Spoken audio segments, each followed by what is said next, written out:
The Helldiver 2 devs have deployed a fix that fixes a big issue that they've been having, where basically when you purchased super credits on the PlayStation or when you purchased the Steel Veterans War Bond with super credits on both the PS5 and the PC, some people's super credits would just like disappear. And basically they said that when this happened, your super credits were actually still there, but due to a filtering issue in their system, they were not being displayed correctly. But anyways, they deployed a fix to fix that issue, so that is great.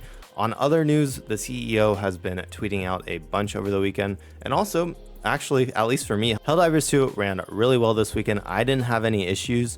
It also didn't, like, it went up to about 450,000 players, but I never was stuck in queue, at least on Steam, that is. I don't know how many PlayStation players they had, but it did seem like, you know, increasing the number of the player cap has worked well. I think their CEO tweeted out that they actually increased the player cap to 800,000, which is a pretty big deal. That's a lot of people, so pretty crazy if they actually reached that over the weekend. I don't know if they did, but looking on the Steam charts, we did get up to 450,000 over the weekend, and currently it's at a nice 178 or 181,000.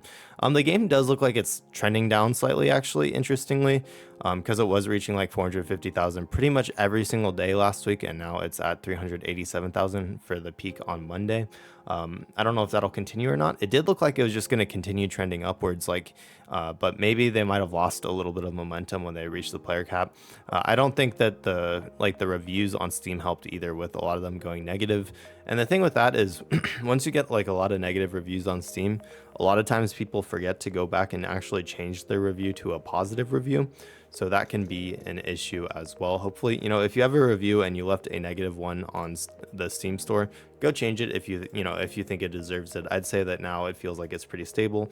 I think they've fixed a lot of the connection issues as well, because I haven't had people being disconnected in my game. I think I ran farming missions yesterday for like over 3 or 4 hours, and I didn't have anyone disconnect a single time.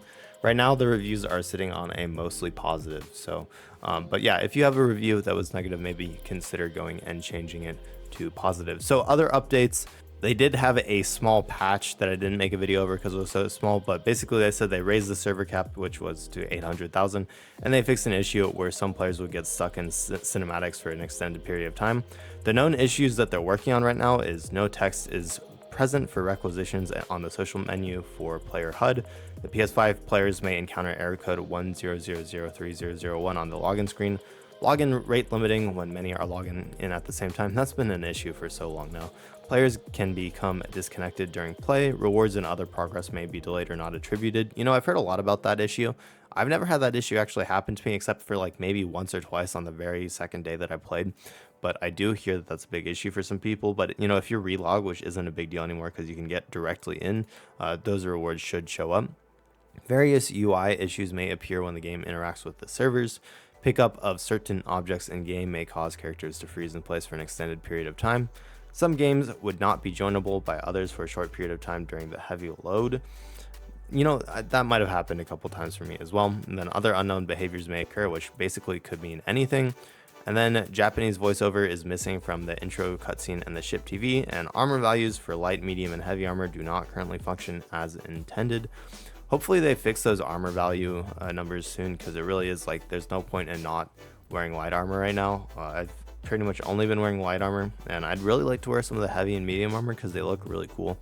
I'd almost be okay with them removing like the stamina slash like run speed nerfs to the medium and heavy armor and just giving them different buffs and stuff, because it really sucks. Like you feel like you're so much slower when you're wearing the heavy and medium armor. So even if they like add like more armor for them, I don't know if I wouldn't wear the light, just because, you know, these are big maps, you have to run a long way, stuff like that. Anyways, the only other thing is some people have had issues with daily quests not working or not like tracking as well, but they should have a fix for that underway soon. So those are the news. There's not much else.